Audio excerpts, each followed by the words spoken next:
Dans cette vidéo, je vais vous montrer comment je structure et j'automatise des agences de services. Je vais vous montrer mon setup complet sur Airtable ainsi que les automatisations associées à celle-ci pour que vous puissiez soit le reproduire de votre côté, soit améliorer votre process actuel. Je finirai par vous montrer 2-3 petites utilités sur Slack qui vont améliorer votre rétention client et aussi améliorer la délivrabilité de vos projets. Mais avant toute chose, salut, moi c'est Greg et sur cette chaîne, je vous montre comment automatiser des processus simples pour votre agence ou votre business. Pas de promesses farfelues, juste des tips et des tutos concrets que j'applique tous les jours. Mon but, c'est de créer du levier pour que 1 heure de votre travail ait l'impact de 10 heures d'une personne lambda. Alors si ce genre de vidéo vous intéresse, n'hésitez pas à vous abonner. Alors rentrons dans le vif du sujet. Pour cette première partie de vidéo, je vais vous montrer toute l'infrastructure sur Airtable et ensuite je vais vous montrer les automatisations associées, donc le process complet jusqu'à la sortie du client à la fin de prestation. Alors pour tout ce qui est infrastructure sur Airtable, on a décomposé ceci en 5 étapes clés. Tout d'abord tout ce qui est acquisition et vente, ensuite tout ce qui est opérationnel, donc la gestion de projet, etc. Ensuite, on a la gestion des équipes. Si éventuellement vous avez des équipes, vous pouvez avoir à déléguer certaines tâches ou autres. Et ensuite, on a tout ce qui est gestion, donc tout ce qui est admin, donc la vue sur les rapports financiers ou autres. Et finalement, on a une vue portail client où on va répertorier chaque prestation pour que le client ait une vision globale sur l'avancée de son projet. On va commencer par la première partie sur l'acquisition et vente. Sur la première page, on retrouve un dashboard d'acquisition. Sur ce dashboard d'acquisition, on a différentes KPI, que ce soit les contacts, les prospects, les calls planifiés, les leads closés, les no-shows, etc., etc. On a aussi les domaines d'activité de nos leads, la répartition de nos leads, donc l'avancée du lead dans le process. Et voilà, on a aussi l'évolution du nombre de calls bookés chaque jour, la provenance des leads, etc., etc. Sur cette partie-là, on peut varier d'un client à l'autre. Pourquoi ? Parce que chaque KPI nécessaire pour un business sont certes similaires, mais des besoins peuvent être différents d'un domaine à l'autre. Donc c'est cette partie-là qu'on peut adapter à un client. On peut aussi filtrer sur la date d'entrée du lead, les domaines d'activité, etc., etc. On peut aussi rajouter d'autres filtres, notamment sur le mois ou autre, pour voir l'évolution de mois par mois sur le nombre d'entrées de leads, etc. On a aussi la partie CRM qui est nécessaire à toute agence qui veut bien se porter. Ici, l'affichage reste très simple, mais à la fois très complexe. Si je m'explique, si on ouvre un fichier client juste ici, Nathan Martin par exemple, on a plein d'informations sur ce lead. Tout d'abord, c'est que c'est un client, donc on l'a closé, et le suivi du lead, c'est que le call a été planifié. Alors, le suivi des leads, ça correspond à l'entrée d'un lead dans notre système jusqu'à l'étape de call planifié. Une fois que le call a été planifié, on passe en étape de closing. Donc, on a plein d'informations comme l'email, le téléphone, le numéro de siret ou le numéro de TVA si on veut lui envoyer un devis qui est très important. On a le domaine d'activité, la source du lead, etc. Pour tout ce qui est closing, on a la date du booking du call et la date de l'appel de vente. Ça nous permet d'avoir plus de data, avoir plus de granularité sur nos data, sur nos leads. Et ensuite, on a une partie comptable. Là, on va répertorier une fiche client où dans cette fiche client, on va pouvoir retrouver la facture ainsi que le devis qu'on a envoyé. Donc, ce devis-là a été accepté puisque le paiement a été complet, a été réalisé. Et donc, derrière, on a aussi la fiche client où là, on retrouve tout ce qui est les projets associés au client, la réponse au formulaire d'onboarding, la facturation. Donc, la facture, c'est post-paiement. Le montant de la prestation, le montant de la compte. Donc là, c'est 290 € parce que le paiement a été réalisé dans son ensemble. Et puis voilà. Si je continue un peu sur le process, on peut soit ajouter un contact via une entrée, un formulaire ici. Donc, on peut rajouter le type de leads. Donc, si c'est un prospect, le domaine d'activité, on peut rentrer le nom, le prénom de la personne, etc., etc. On peut inviter soit un autre client, soit un autre prospect à un call en cliquant sur le bouton inviter à un call. Donc, ici, on peut mettre le titre et la description du call, ainsi que la date de début et de fin de ce call. Et ensuite, on peut sélectionner le leads ou le client qui est concerné pour cet appel. Derrière, c'est connecté à Google Agenda. Donc, on va lui envoyer l'invitation à ce call de manière automatique. On continue sur l'envoi de devis. Donc, sur cette partie-là, on a un récapitulatif de notre CRM, mais spécialisé dans l'envoi de devis. Ici, je peux prendre un lead au hasard, Maëlys Vincent qui est un mail fictif. Évidemment, si on appuie sur envoyer un devis et que le suivi du lead c'était call planifié, derrière on peut sélectionner la prestation. Par exemple, je vais prendre cette prestation-là et j'ai juste à appuyer sur envoyer et ça va lui envoyer un devis avec un lien de paiement. Ensuite, on a une vue globale sur tout ce qui est pipeline de vente. Sur cette pipeline de vente, on a tous les calls qui ont été bookés. Donc on a les calls qu'on a closés. Ici, on a les appels du jour et ici, on a les appels à venir. Il y a une petite automatisation qui va mettre tous les appels du jour ici. Et ensuite, on a juste à savoir si on les a closés ou s'ils sont en attente ou autre. Mais par exemple, si je prends Léa Moreau, j'ai booké le call, on va dire, à cette date-là et la date de l'appel de vente, c'est aujourd'hui. Vous voyez qu'une automatisation en arrière-plan va se lancer et va la déplacer à appel du jour. Ensuite, on peut les qualifier par appel à venir, en attente de réponse, no-show, follow-up, perdu, etc. pour avoir une vue globale sur l'avancée de sa pipeline de vente. Pareil pour tout ce qui est rentrée des leads. Vous avez plusieurs méthodes pour faire rentrer des leads. Certaines personnes préfèrent avoir un LEM call ou un calendly. D'autres vont aller citer. Donc, c'est pour ça que la partie invitation à un call dans le CRM est importante. Donc, on centralise le prospect, puis on lui envoie une invitation à un call. Soit vous avez des formulaires d'entrée. Donc, une personne répond à un formulaire et automatiquement, on va ajouter ces informations dans le CRM. Donc, c'est pour ça qu'on a l'étape nouveau prospect. Et derrière, vous pouvez soit soit le mettre dans l'étape call planifié si vous avez planifié un call, et si vous avez envie de le relancer, vous avez juste à les mettre là-dedans, et derrière, vous aurez une notification automatique pour des relances. On a une partie gestion des appels, donc un call center.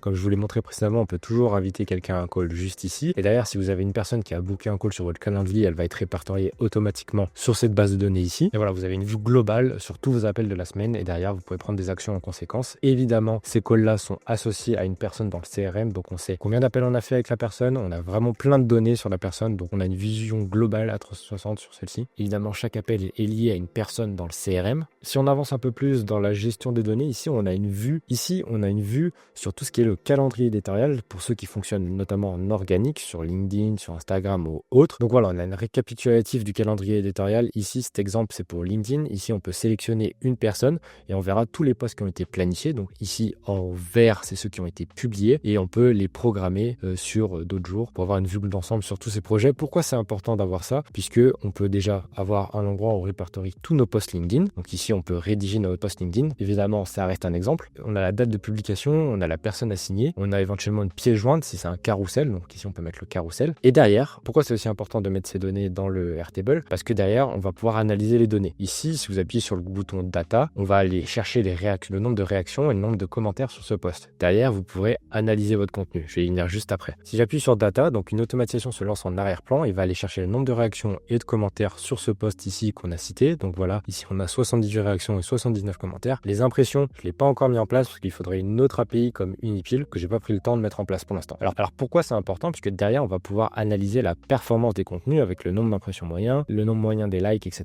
etc. Donc on peut voir aussi notre évolution des impressions. Et derrière, on va pouvoir classer les différents posts qui ont fait le plus de vues, les posts les plus aimés, les posts les plus commentés, donc ceux qui ont le plus d'engagement, et essayer de retrouver, les analyser, les différents patterns qui ont fait que ces posts-là ont fait plus de vues ou plus de commentaires, etc., etc. C'est aussi valable pour d'autres plateformes comme Instagram, TikTok, etc. Maintenant qu'on a fini la partie acquisition et vente, on va passer à la partie gestion de projet. Le but de cette infrastructure, c'est vraiment de se concentrer sur les tâches à forte valeur ajoutée. Donc ça peut être soit l'opérationnel de votre côté, par exemple dans le design, réaliser les designs, etc., soit uniquement déléguer et vous uniquement vous concentrer sur l'acquisition et la vente. Donc dans cette partie-là opérationnelle, on a une overview des projets. Ici, par exemple, on a un projet à venir, on a 3 projets en cours et dont 4 en retard et ici 0 terminé pour l'exemple. On voit la répartition de chaque projet. Donc là, on a un projet qui est dans l'étape d'onboarding, on a un autre projet qui est en étape sélection plus autoprofil, etc. Et ici, on voit tous les projets en cours avec leur avancée. Donc ici, vu qu'on a l'étape d'onboarding, on n'a aucune avancée. Et derrière, on a aussi une vue Kanban des différents projets. Ici, pour l'exemple, c'est des projets de 1 jour, mais ça peut varier. Dans cette vue-là, on retrouve toutes les étapes d'un projet. Donc ici, c'est l'exemple d'une personne qui réalise des designs de profil LinkedIn. Et avec le client, on a décomposé les étapes de son projet en onboarding, premier jet, ici, création de la sélection plus photo de profil, etc., etc. Donc c'est vraiment adapté au client, les différentes étapes de projet. Et ce même client a différents types de prestations, donc on ne va pas forcément passer par toutes les étapes. De manière générale, si vous voulez passer d'une étape à l'autre, vous avez juste à prendre le projet et à le mettre ici, et derrière, le client va être notifié sur Slack. Ici, pour ce client, on n'a pas du tout fait ça, on a fait encore mieux, on a mis en place des boutons sur Slack. Si je vous prends un exemple rapide ici, hello, on a bien fini ton premier jet, voici le lien pour accéder à ta bannière. Donc la personne peut accéder et demander des retours. Donc soit elle peut valider sa bannière, soit elle demande des retours, et dans ce cas-là, on va être notifié sur le canal d'équipe ici, comme quoi il y a des demandes de modification. Et sur notre projet, on va passer à une autre étape ici, à modification demandée. Et une fois qu'on a fait des modifications, on a juste à cliquer sur demande de validation client pour envoyer une nouvelle fois les demandes de modification client. Et ça, je vous le montrerai par la suite. Ici, on a tout ce qui est opération par projet, donc on a toutes les tâches à réaliser pour chaque projet pour avoir une évolution du projet. Ici, on a les fiches clients. Pourquoi c'est important d'avoir une fiche client? Parce qu'on peut avoir la valeur de ce client, donc sa LTV, sa lifetime value, son panier moyen. Et derrière, on retrouve toutes les informations que je vous ai montrées précédemment, le projet associé, sa réponse au formulaire d'onboarding, le statut comptable avec sa facture ici qui est référencée, le montant de la prestation, etc., etc. Donc si on a une partie équipe, c'est flouté, mais ici on récapitule en fait chaque membre de l'équipe et leur rôle. Ensuite, on a une partie SOPIS, donc que ce soit pour du sales, du montage, des réseaux sociaux. Le but, c'est de mettre ici des process standardisés pour que des membres de votre équipe puissent répliquer exactement vos prestations à l'identique, comme si c'était vous. Ensuite, on a un espace personnel, donc là, chaque membre de l'équipe peut filtrer à sa vue. Donc ici, par exemple, on va prendre cette personne-là. Et derrière, elle peut voir ce nombre de projets à venir, ce nombre de projets en cours, en retard, avec une vue aussi calendaire ici. Et on a une évolution de chacun de ces projets juste ici. D'ailleurs, on a toutes les tâches ici qu'on peut filtrer. Par exemple, je vais prendre cette personne-là et le statut, je vais garder à faire. et derrière, on a toutes nos tâches qui sont filtrées. Derrière, on a aussi la gestion des tâches internes et par projet. Donc les tâches internes, c'est tout ce qui est en lien avec votre agence, donc faire une landing page, faire ci, faire ça, etc. Et les tâches par projet qui sont en lien avec les projets des clients. Ensuite, on a une partie rapport financier, donc là, on retrouve le chiffre d'affaires, les sorties. Ici, on peut aussi filtrer sur la date de transaction pour voir nos bénéfices sur le mois, etc. Suivant le nombre de sorties, que ce soit des logiciels, l'URSSAF, etc., etc. Et ensuite, on pourra voir notre ratio chiffre d'affaires bénéfice. Donc là, pour l'exemple, c'est moins 20%, donc c'est pas top. Et ensuite, on peut voir l'évolution de notre chiffre d'affaires de jour en jour. Qui dit partie gestion, je dis aussi gestion des prestations. Donc nous, on a fait un truc modulable, c'est-à-dire que si le client derrière veut changer ses prestations, il aura juste à cliquer sur cette prestation et modifier, on va dire, les livrables, la description de la prestation. Il pourra aussi modifier le prix de la prestation. Ça permet au client d'avoir la main sur ses prix et nous, de pas modifier à chaque fois les prestations tous les mois si il a des humeurs changeantes. Derrière, s'il veut rajouter une prestation, il a juste à cliquer sur le bouton ajouter une prestation et ajouter cette nouvelle prestation, que ce soit un paiement unique ou un mois. Derrière, on va générer un paiement interactif et ensuite le devis va s'actualiser automatiquement suivant la nouvelle prestation. Ensuite, on a une partie centralisation des devis et factures. Donc là, on retrouvera tous les devis qu'on a envoyés ainsi que le client associé et ici les factures. Donc une fois que le client a payé, qu'on lui a envoyé sur Gmail, derrière, on peut avoir accès à toutes les factures de chacun des clients. La dernière partie, c'est la partie portail client qui est une feature vraiment sympa, je trouve, puisqu'on a juste à donner un lien au client. Il aura juste à se connecter sur son Airtable et derrière, il aura la vision sur son projet, donc à quelle étape il est, les phases de cette étape-là, ainsi que l'avancée de sa prestation. Si vous êtes dans une situation où le client a des tâches à faire, vous avez juste à mettre les tâches qu'il a réalisées juste en dessous. Ici, le client n'a pas de tâches à réaliser, mis à part valider les étapes de création. Donc voilà, pour la partie structure, c'est terminé, mais derrière, il y a des automatisations qui nous permettent de gérer tout ça de manière 100% automatique et nous concentrer sur les tâches à forte valeur ajoutée. En tout, j'ai compté, il y a plus de 18 automatisations. Vous allez vous dire, c'est beaucoup, mais des fois, il y a des petites automatisations qui sont juste intégrées sur Airtable, mais sur Make, on en a en tout 8. Donc on a l'automatisation pour l'envoi de devis ainsi que le lien de paiement. On a une automatisation pour la détection du paiement ainsi que l'envoi de la facture, la création des fiches clients, etc. pour tout centraliser sur notre Airtable. On a une partie onboarding Slack qui va détecter lorsque la personne arrive sur le Slack pour lui envoyer un message d'onboarding et pour qu'on puisse lancer la prestation. On a une partie formulaire d'onboarding qui là va prendre les réponses du formulaire Tally, les mettre dans un Google Doc et l'envoyer à notre équipe. Et on a une partie un peu plus complexe qui est la notification d'avancée de projet. Ici, on prend en compte le changement d'étape, l'envoi des boutons Slack pour interagir avec le client, etc., etc. Donc c'est assez complexe comme partie ici. On a une partie scrapping des data LinkedIn où on va pouvoir mettre toutes les données sur notre Airtable pour pouvoir avoir les données sur LinkedIn. Et enfin une partie où lorsque quelqu'un book un call, on va mettre ces informations dans le CRM directement. Maintenant, je vais vous montrer en live ce que ça donne. Imaginons que quelqu'un veuille booker un call puisqu'il est intéressé par nos prestations. Ici, derrière, il va se rendre sur un LEM call qui est un LEM call d'exemple. Et je vais mettre un exemple. Donc, prenons l'exemple de quelqu'un qui veut booker un call. Donc là, je vais répondre à la première question avec un numéro de téléphone et je vais faire déverrouiller les créneaux et je vais prendre un créneau au hasard. Et derrière, je fais réserver un créneau. Derrière, il y a une automatisation qui s'est lancée et vous allez voir que le nombre de contacts ici va augmenter puisqu'on va répertorier le contact sur nos Airtable de manière automatique. Donc voilà, le nombre de contacts a augmenté, on a 27 contacts et un prospect supplémentaire. Et derrière, on va voir que le prospect est rentré dans la pipeline de call planifié juste ici. Donc ici, c'était dans ce cas-là. Donc voilà, on l'a bien retrouvé ici. Donc je m'étais trompé dans le nom prénom. Donc on a bien le lead qui est rentré. Derrière, pareil, dans la pipeline de vente, on retrouvera notre lead avec un futur appel. Donc là, je l'ai booké pour le 30. Mais si par exemple, je le mets pour aujourd'hui, on aura le call qui va se mettre ici de manière automatique. Mais derrière, si je ne fonctionne pas que en organique et que je veux lui envoyer un call, j'ai juste à me rendre dans le CRM, à sélectionner une personne, à appuyer sur invitation à un call, sélectionner cette personne-là. Par exemple, je vais prendre cette personne-là, je vais mettre rendez-vous exemple. Je vais mettre un descriptif. D'ailleurs, je vais faire semblant de envoyer un call. Donc là, je vais prendre un call à 5h de l'après-midi. C'est parfait. Et là, je vais appuyer sur créer. Derrière, il y a une automatisation qui s'est lancée. Si je me rends dans mon centre d'appel juste ici, j'ai un appel qui a été bloqué avec rendez-vous exemple. Voilà, derrière, j'ai bien reçu une invitation pour rejoindre le call le 29 à cette heure-ci. Donc voilà, maintenant, imaginons que vous avez fini votre appel de closing et que vous voulez lui envoyer un devis. Donc voilà, maintenant, si vous avez fini votre appel de closing, vous avez juste à lui envoyer un devis avec un lien de paiement. Donc vous allez vous rendre sur envoi de devis et sélectionner la prestation. Donc ici, pour moi, ça va être le logo. Ensuite, je clique sur envoyer le devis. Derrière, je vais me rendre sur mon adresse mail pour vérifier que j'ai bien reçu. Donc voilà, j'ai bien reçu mon devis avec un lien de paiement et derrière, j'ai bien reçu mon devis en pièce jointe. Pour des raisons de confidentialité, je ne vais pas forcément vous le montrer. Je clique sur payer la prestation et ensuite, je vais simuler un paiement. Je simule le paiement. Derrière, il y a une automatisation qui va détecter ce paiement et ça va m'envoyer automatiquement une facture ainsi qu'un lien pour rejoindre le canal Slack. J'ai reçu ma facture pour mon paiement. Derrière, on la retrouve bien en pièce jointe et j'ai reçu mon lien d'invitation invitation pour rejoindre le canal Slack. Donc je rejoins le canal Slack avec l'adresse email par laquelle je communique avec le client, je me crée mon compte et derrière, il y a une automatisation qui va se lancer qui va lui envoyer un message d'onboarding ainsi qu'un formulaire d'onboarding pour qu'on puisse lancer la prestation. Donc voilà, on a bien créé notre channel automatiquement lorsque la personne a rejoint, on lui a envoyé un message, donc salut la personne ici, donc